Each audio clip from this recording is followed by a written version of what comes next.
But I'm thinking, let's make it a holiday season themed on the fish. So how about we get people to share what are their holiday traditions? What food, music, stories, religious activities, celebrations?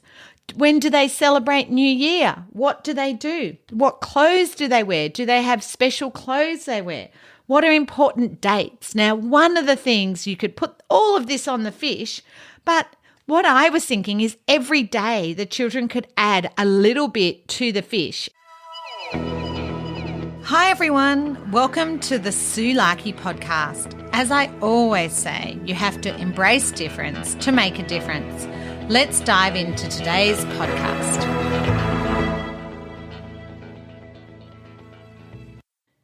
This year, I would love you to give the gift of understanding during this holiday season. What I mean by that, it's a great opportunity to share and celebrate diversity. And I've taught in a lot of schools, and what I love at the end of year is getting my students to bring in different cultural activities they do, different songs, different foods. As you're going to hear in this episode, I love the end of year. I love the craft activities. I love the cooking. I love the celebrations. I love the songs. I love doing all of that. And what I love even more is when you have a diverse classroom of culture and religion and beliefs and traditions, getting all the children to come in and celebrate that, to share that, to not only share something that's important to their family, but share this with the rest of their community, to share it as part of their community. Because when we talk about autism spectrum disorder, we must come from it's okay to be different. And one way to frame it's okay to be different is to notice differences in ourselves and others, to celebrate how different we all are. That's what makes the world interesting. That's what makes classrooms interesting. That's what makes schools interesting. That's what makes communities interesting. And for me as a teacher, I love the diversity in my classroom. As you know, it's probably why I ended up going down the autism pathway and journey, because for me, I love trying to understand different way of thinking and engaging. So it doesn't matter what age, what type of school you're teaching at, this holiday season, take an opportunity to celebrate the diverse learners in your school, the diverse cultures. So anyway, I'll let my excitement run away, but I always just, as you can hear, it's one of my favorite times of the year. So I have put together a newsletter on giving the gift of understanding. It's got everything from tip sheets for the end of year to love promoting understanding in your classroom, about great picture books that I recommend that all classrooms should have. But parents, what a great idea to share a picture book with cousins about autism or your extended family over the holiday season to help them help your child. Because I always say, if a child has asthma and they're wheezing, it's not just about them understanding their asthma.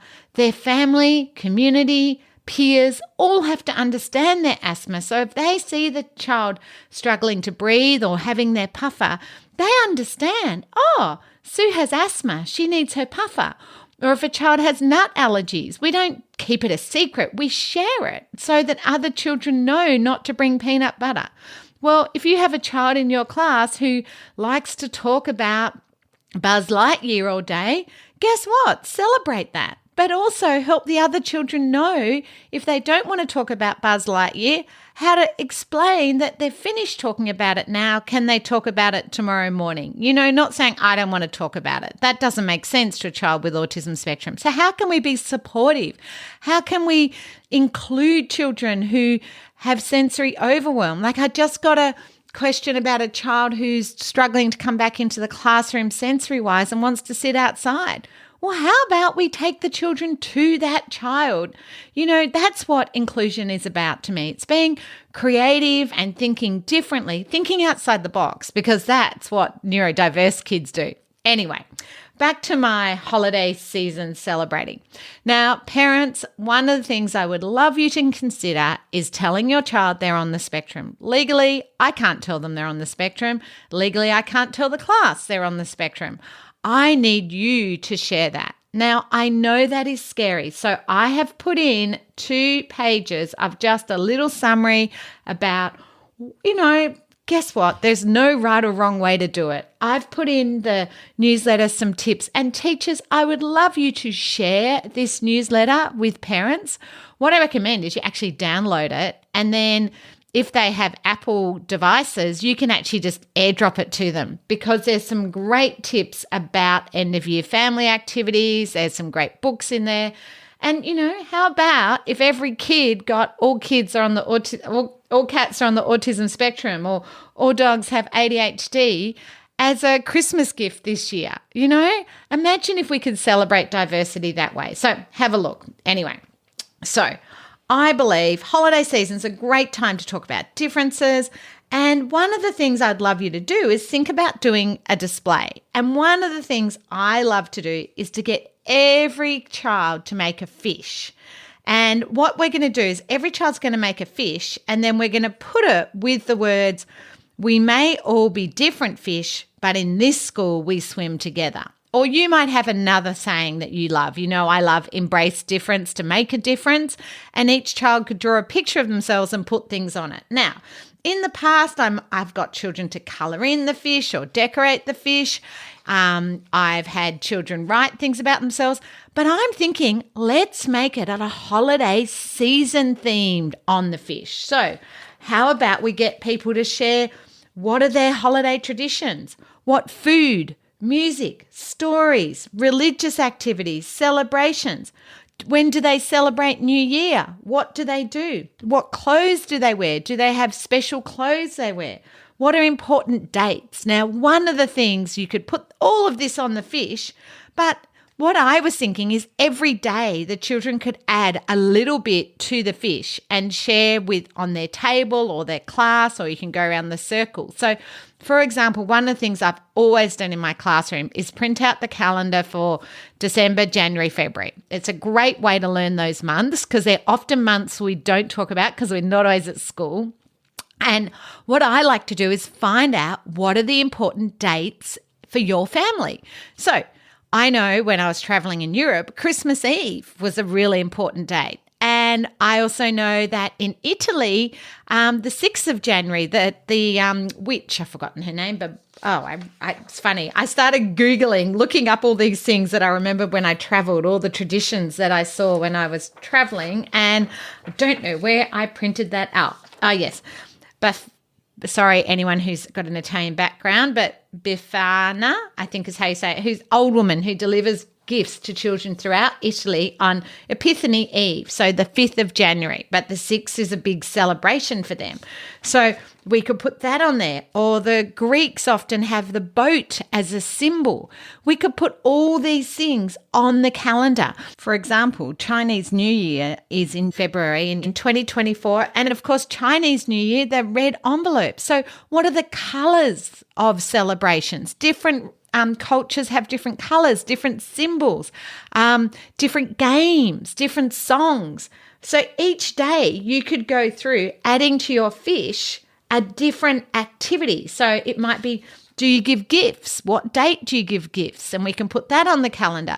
Do you have special food? What date do you eat that special food? So my family have French heritage, and they do a special cake around the New Year that has a crown in it. Oh gosh, I forgot the name of that. I need to look it up. My cousins will be embarrassed by me, but often when I'm recording, I get a little bit nervous and words slip my mind. But how about we mark on the calendar what days are important? What days do you celebrate? What days do you do things as a family? Do you do Boxing Day? And what is the origin of Boxing Day? I always find that interesting. So I would love you to do maybe the calendar, or you could get a map of the world, maybe for geography, and talk about different parts of the world, what they celebrate. So for example, I looked up, and Three Kings Day is celebrated much of the Spanish-speaking world. Well, could we look up all the Spanish-speaking countries? And that is on the 6th of January. So we could have a map and look at all the countries, and then we can have a calendar and look at all the important dates. And we might find there's significant dates for lots of different countries, cultures and religions. Like the 6th of January sounds like it's important to Italians and to Spanish speaking. So let's look into that. I know I've had kids who find this so interesting. This becomes a special interesting. I've got kids who love finding out people's birthdays, but sometimes when I do this activity, they're like, oh, what do you celebrate? The one I found really interesting when I was in England quite a few years ago, they now do this elf on the shelf. So how about we find out about that? You will be amazed when you do it as a class, the things you don't know about. I always find it so interesting hearing each family's traditions, foods, dates that are important, things they do on certain days. And it's a great way for kids to celebrate that difference. Now, the other thing I love to do is find out the greetings or phrases. Do you all say happy holidays, Merry Christmas, Happy New Year? What are the words and phrases that, peace be with you, joy to the world, Happy New Year, finding out words, like they're all English ones I'm giving, but I always love finding from the children, what are the words? Because sometimes they don't realize, it's just my family that uses that word. That's not something all families use. So again, dive into understanding.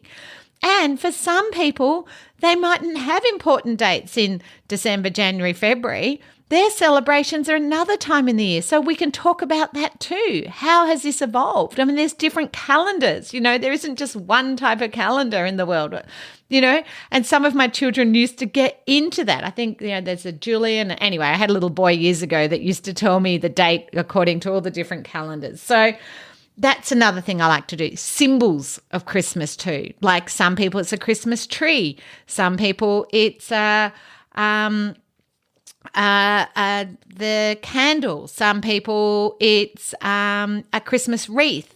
What are the traditions? The Jewish religion has very different traditions and candles. So let's look at all the different candles around the world. Let's look at all the different costumes that people wear, the veils and covering, and what are the important things, shoes on, shoes off. I love all that stuff. I love all that. So and it's a great opportunity for children to share what makes them unique, what makes their family culture unique. Because I remember when I taught at a school that had a lot of children with an Italian background, that often different regions of Italy had different traditions too. So that can be really interesting to bring to the conversation.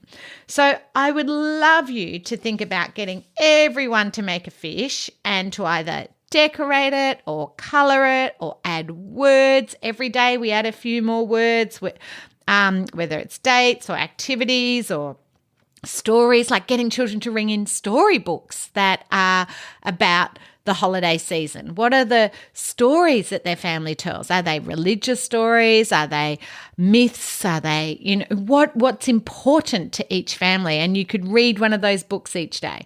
So, or everyone could share a book on the table. There's so many ideas. So, as you can hear, I get all excited. And the other thing I love is a little bit of Christmas craft, but not just doing the traditional English craft, looking at all the different activities and things, again, using the symbols, looking at the different symbols and getting children to bring that in.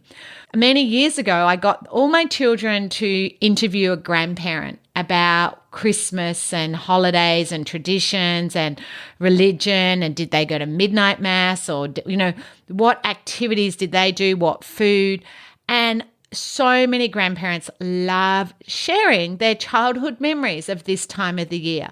Or if they were born somewhere else, or they miss those traditions in the family, or they might share some of the things they might have chosen to share with their grandchildren in the past. This is a great way to create connection. So you can do some of that oral history or get children to recount. But the year I did that, what was really special, I had a whole lot of grandparents then come in and do cooking with the class. So they came in and we had a German family do all the, not the gingerbread houses, but all the little Kuchen. Sorry, any German people, listeners, I'm really bad. I feel like I should start this again, but I don't know if I'll be any better the second time. So, looking at those things.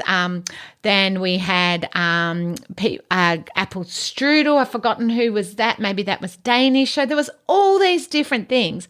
And it was such a beautiful thing. And in fact, that for our class party that year, and I know lots of schools can't do class parties anymore for food issues, but if you can, it's lovely to get children not to just bring in a packet of chips. How about we get children to bring in some cooking and then they can find out some family recipes. My mum makes a great pavlova and I've got her to teach my youngest daughter how to make that pav because I feel like that's a special tradition and something special for my daughter. So what are the things that we can do as a family and create those connections? And I think this is a wonderful way. Now, in the newsletter that you'll get, if you already sign up to my newsletter, and please check your spam. I know I keep reminding you about this, but I've actually got in there top tips for using cooking to teach everything, because I think you can use cooking to teach everything. And I'm saying this year you can also use it to teach difference, and that we're all different. And there's some great recipes in there, some great ideas of how you can use cooking to teach motor skills, conversation skills, categories, hygiene, so many things through cooking, math, science, everything through cooking. So I think it's a great way to celebrate cultural differences. You can get children to bring in recipes. As I say, you can make it as a class party. But if you got children to bring in the recipes, that's a procedure, and getting them to write out the recipe or make a class recipe book. Or what if you were planning a virtual class party and everybody brings in a picture of their favorite holiday season food? What do they love to have? Do they have special food for New Year or for their celebrations? So I was looking up, like the Greeks have certain foods that are really important. So what's important to the family and culture around food? And I think that's a fabulous way. I really do think food and recipes bring families together, and using that is a great way. But if you don't want to do cooking, another one I've done in my classroom is music. And most families have different music they play, or songs or carols, or what are some music from around the world. And you can actually Google and create a playlist of different music to share as a class. Everyone adds a song, and maybe people can share how that song's important to them and their family, And it doesn't have to be an end of year song. It could just be a song they always sing as a family or something important. So I think music. Of course, you could maybe learn some different songs. That would be wonderful. Again, maybe you can get someone to come in and share some music. I remember when I was at school, I still remember one of the girls in my class, her mum played the piano accordion, and she came in at Christmas and taught us some German singing. And it was so special. I still remember. It was such a treat. I don't know if anyone plays piano accordions anymore, but anyway. Or craft is another way, getting everyone to bring in different craft or symbols. I just think let's just celebrate the beautiful diversity of our communities and the different activities and things that mean things to different people. So I'm hoping this holiday season you can give the gift of understanding. And that gift of understanding is we're all different, and it's okay to be different. And part of that difference is a different way of thinking and engaging. And part of that might be ADHD, autism spectrum disorder. It might be gifted, twice exceptional. There's so many ways that we are different. It might even be getting your class to do one of those surveys. What's your learning style? Are you visual, kinesthetic? You could do all of these things. But I think we often do that during the year. And I think Christmas and end of year and holidays is an opportunity to look at it a little bit different, about how we are all different. So I highly recommend you download my newsletter, because not only in there have I got some tips around cooking and promoting understanding and how to talk to your child about their autism spectrum. Teachers, just a reminder that legally you can't tell the child they have autism or the class without the parent's permission. But parents, this would be a great opportunity for you to share diagnosis with the class. And please, I don't like it when it's like, here's Sue, she has autism. I don't like that. I like it's when on that fish, here's Sue. Her family Christmas food is a pavlova. They like to go to the beach over summer. Their favourite Christmas carol is Hark the Herald Angels Sing. And you put all about me, and also Sue has autism spectrum disorder. What are the things? It's not the only focus of this child. I think that can be a little bit daunting. Now, some of my children are comfortable with that, but I prefer we start with everyone's different. And parents, that's how I recommend you frame it for your child too. By the way, one of the funniest things over the years, not funny, but most intriguing things I have learned over the year with students with ADHD and ASD, often the parents get very anxious about telling the child and really worried. But when they tell the child, they're really not that interested. They already knew they were different. This isn't news to them, by the way. For many of my students, it's a relief. Or as Dean Beadle will say, before I got a diagnosis, I felt limited. Actually knowing the diagnosis made a difference. And I highly recommend you listen to Dean Beadle's podcast. I'll reconnect to that, and Chris Borneo's podcast. Both of them talk about how important it was to know their diagnosis and what a difference it made to them, both professionally for work, but also personally and understanding. So I highly recommend parents, this would be a great time to talk to children about difference and also about having ASD or ADHD. Now, the other thing I find is sometimes talking to children about their sensory. So we could include on those fish some things about their sensory, and maybe as a whole class working out, their smells you don't like, tastes you don't like. When you do the cooking, you can talk about who likes certain tastes of things, That's always interesting, hearing about different smells or touch, or, if you ever got clothing you don't like or sounds you don't like, finding out these things are all part of it. And in the book, I also recommend with the books, you think about sharing books like The Red Beast with the children, or Winston the Wallaby Can't Stop Bouncing about ADHD, because some of my children, the autism spectrum might be interesting for them to know about, but some of my children will want to know, why do I get angry? Why do I get upset? Why do I find it hard to calm? Why do I have to go out of the classroom? Why do I cover my ears? Some of my children get very anxious about that. So talking to all the children about it can be very helpful. And there's some lovely books that are in the newsletter that I recommend too. I've also got in there some really good tips for end-of-year activities and concerts, because all the other kids think it's exciting. Some of my kids find it completely overwhelming when we have all these activities. So I recommend you have a look at some of those. I've got some really good tips, like giving the student a job, letting them be the photographer so they don't have to sit near everybody singing or making noise, or letting them be on opening the door, or let them go ahead and choose a spot they're comfortable sitting. So many things that can really help, giving them some choices around where they're sitting and what they're doing. And parents, I know that you might be thinking, we haven't got a big concert this year, or it's smaller. But even 60 children in a hall can be very daunting for many of my students. They might need a little preventative break if they're in there for a long time. So you might have a timer. They're going to sit there for 25 minutes, and then they can have a 5-minute break and then come back in, particularly if it's long sitting. And parents, this is where I'd recommend, if you're doing family activities where they're expected to sit for a long time, you also consider that. What can we do to support that?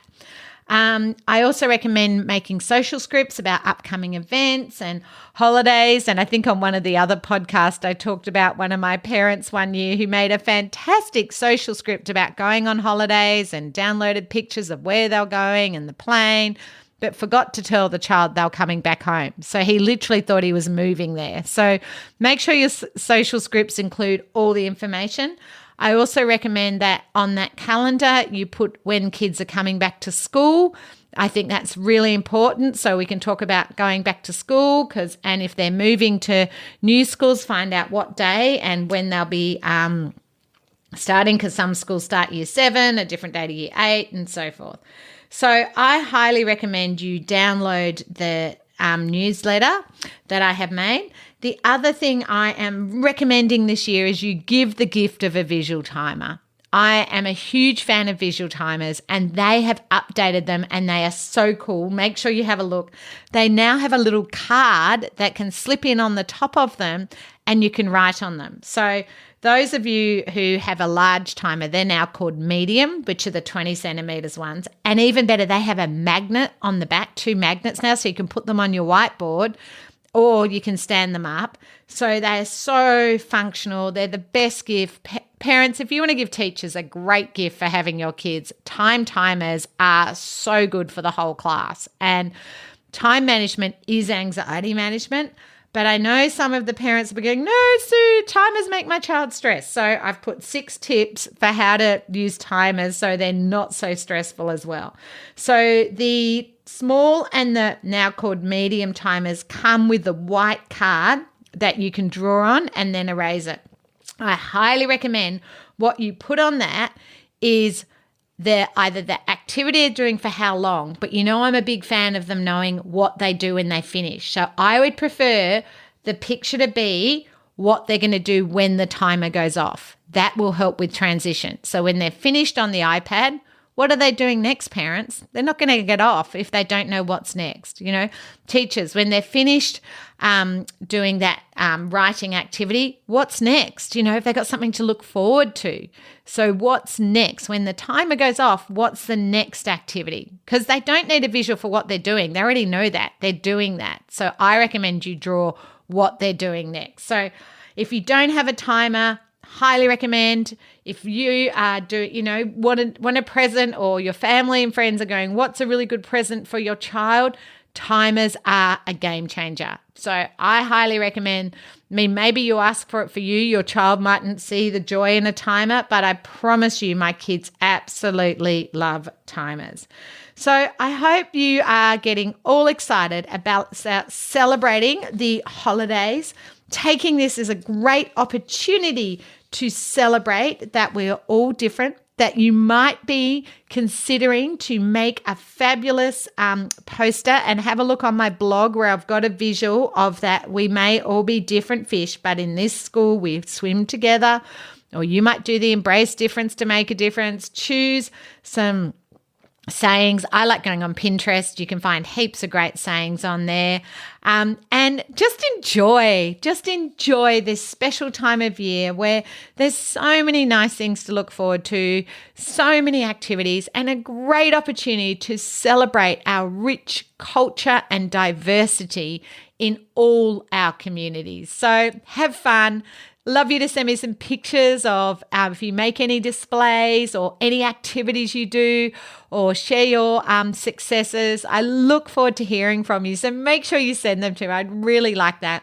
And while I'm asking you to do things, I would love you to leave a review on whatever platform you listen to this podcast. It just helps other people find it. I love reading your reviews. They really inspire me, because sometimes I'm like, oh, do I want to do a podcast? And then I read your reviews and it just gives me that I guess it just reminds me I'm not just sitting here talking to myself, and I'm helping you make a difference to you and the kids you know.